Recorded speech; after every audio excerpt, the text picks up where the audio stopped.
সবাইকে নমস্কার। প্রথমে দুদিন আগে তারাপীঠে আর কালকে মির্জা গালিব স্ট্রিটে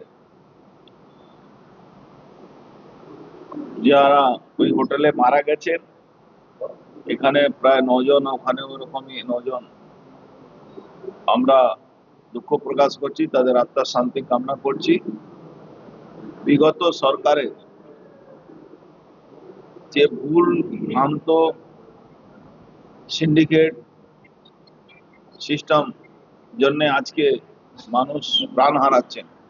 হোটেল বানাচ্ছে, হোটেলে পারমিশন দিচ্ছে, বার চলছে, রেস্টুরেন্ট চলছে, কোনো ফায়ার হয়ে যাওয়ার পরে তার যে ফায়ারটাকে রোকা যায় তার জন্য কোনো রকম কোনো ব্যবস্থা বিগত সরকারের ফায়ার ডিপার্টমেন্ট কোনো এর উপরে ফায়ার সেফটি কোনো মেজারমেন্ট ব্যবস্থা বা ফায়ার সেফটি জন্য কোনো যে আইন আছে সেটাকে মানে না।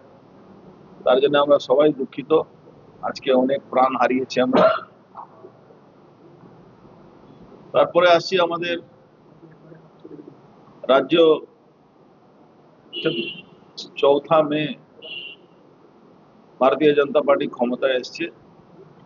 9 তারিখে সরকার গঠন হয়েছে। মাননীয় মুখ্যমন্ত্রী শুভেন্দু অধিকারী মহাশয়, মুখ্যমন্ত্রী, তার টিম, তার ক্যাবিনেট 100 দিন উনি ব্যাপকভাবে পরিশ্রম করে বাংলায় আইনের শাসন ফিরিয়ে আনার চেষ্টা করেছে। পশ্চিমবাংলা যেখানে আইনের শাসন ছিল না, সেখানে 1950 সালে আইন প্রয়োগ করা, ইললিগাল অ্যাক্টিভিটিস, তুষ্টিকরণের নীতি, ধর্মীয় বিভেদ, কিছু মানুষ ধর্মীয় উস্কানি দিয়ে বাংলাকে যারা অশান্ত করার চেষ্টা করছিলেন, সেখানে আমাদের সরকার গুরুত্ব দিয়ে শান্তি বাতাবরণ তৈরি করে সারা বাংলায় আইনের শাসন প্রতিষ্ঠিত করেছে। আমরা এটাও দেখেছি কি বাংলায় একটা দিন এমন থাকতো, সেই দিন রক্ত ভেসে যেত, রাস্তায় মানুষ হাঁটতে পারত না। আমরা এটাও দেখেছি ভোর 4টের সময় বাচ্চারা 3টে অবধি স্টাডি করছে, ভোর 4টের সময় ঘুমোচ্ছে, তখনই তার ঘুম ভেঙে যাচ্ছে। অযথা জোর করে লোকের মনে একটা ধর্মীয় উস্কানি ভাবনাটা জোর করে তাদের মধ্যে এনে দেওয়ার চেষ্টা। আমরা সেই সবগুলো রুখেছি। আমাদের সরকার, আমাদের মাননীয় মুখ্যমন্ত্রী, তার সঙ্গে সঙ্গে উন্নয়নও হয়েছে। আপনি দেখেছেন ইতিমধ্যে প্রায় 8,000 কোটি টাকা ইনভেস্টমেন্ট, 4টে কারখানা উদ্বোধন করেছেন মাননীয় মুখ্যমন্ত্রী।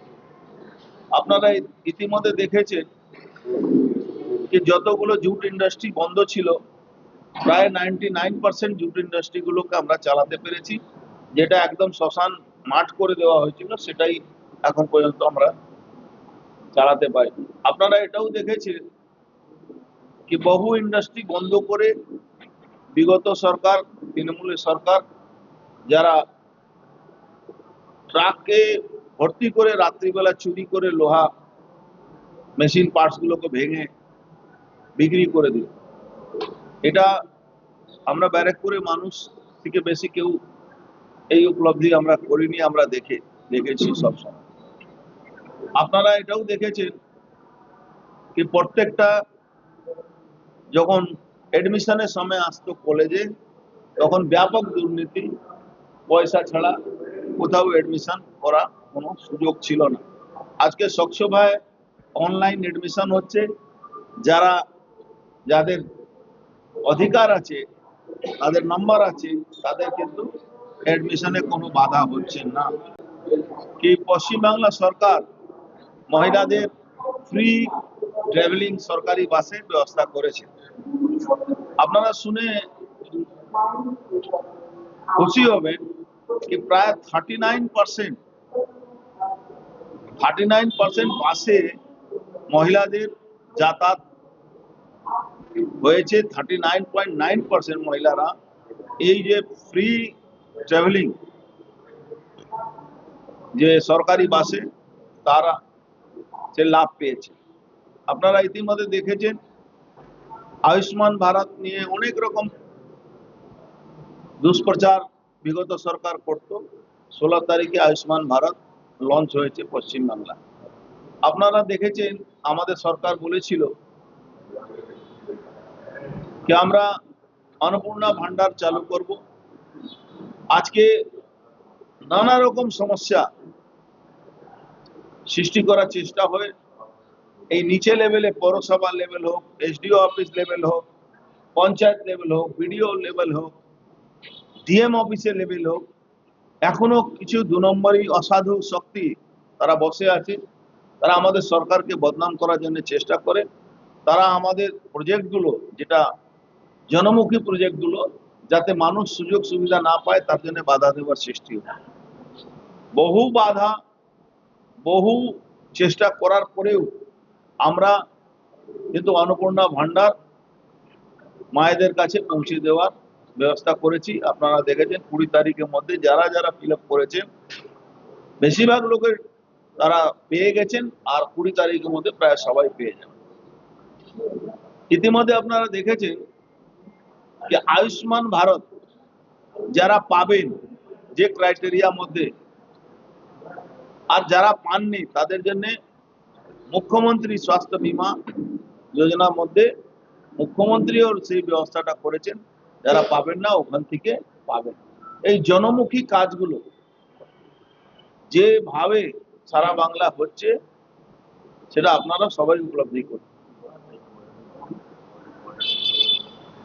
আপনারা ইতিমধ্যে দেখেছেন যে আইএসআই প্রভাবিত যে এলাকাগুলো বাংলাদেশ বর্ডার, যেখানে বিগত কয়েকটা সরকার তারা বাংলাদেশ বর্ডারে জমি দিত না, ফেন্সিং যাতে না হয়, তাতে খারিজি মাদ্রাসাকে কেন্দ্র করে টেরোরিস্টরা বাংলাদেশ থেকে এন্ট্রি নিত। সেই জায়গা আমাদের কমিটমেন্ট ছিল যে আমরা বর্ডার সিকিউরিটি ফোর্স মানে বিএসএফ এর হাতে, এসএসবির হাতে জমিগুলো তুলে দেব, যাতে ফেন্সিং করা যায়, তাতে অবাধ গতিতে ব্যাপকভাবে অনুপ্রবেশকারীরা বাংলায় আসতো সেটা না আসতে পারে। ইতিমধ্যে আপনারা দেখেছেন সিএ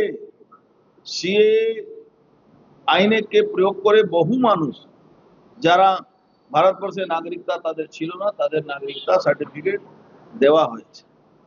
আপনারা ইতিমধ্যে এটাও দেখেছেন যে আমরা নতুনভাবে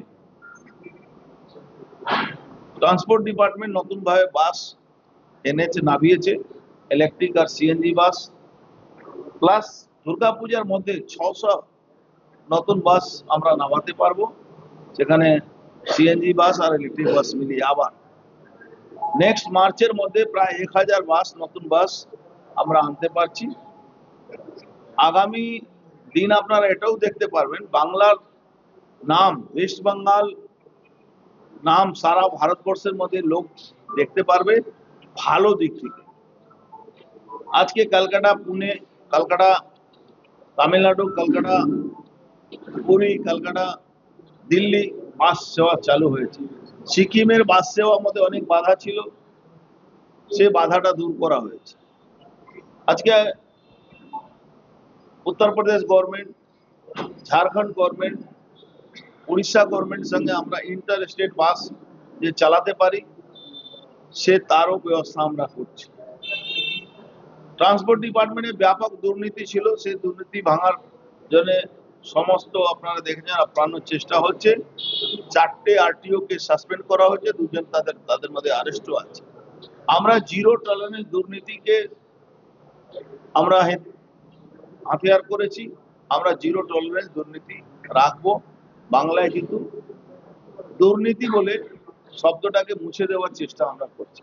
আমরা জানি এটা বহুত কষ্ট কাজ আছে, অনেক কষ্ট করতে হবে, অনেক লড়াই করতে হবে, কিন্তু এই দুর্নীতি বা লোকগুলোকে আমরা বাংলা থেকে এই যে একটা বাংলার উপরে মিথ আছে যে এখানে দুর্নীতি, শুধু দুর্নীতি হয়, সেই জায়গা থেকে আমরা করছি। আমরা ওয়ার্কার মিনিমাম ওয়েজেস, বাংলা যারাই চাকরি করেন, কাজ করেন, এদের মিনিমাম ওয়েজেস ছিল না। হেফাজত ভাবে যেখানে কোথাও 200 টাকা, কোথাও 300 টাকা, এটা একটা আমরা রুল ফ্রেম করেছি যে মিনিমাম ওয়েজেস প্রত্যেকটা ইন্ডাস্ট্রিকে দিতে হবে 406 টাকা। স্কিল যারা আছেন তাদেরকে দিতেই হবে।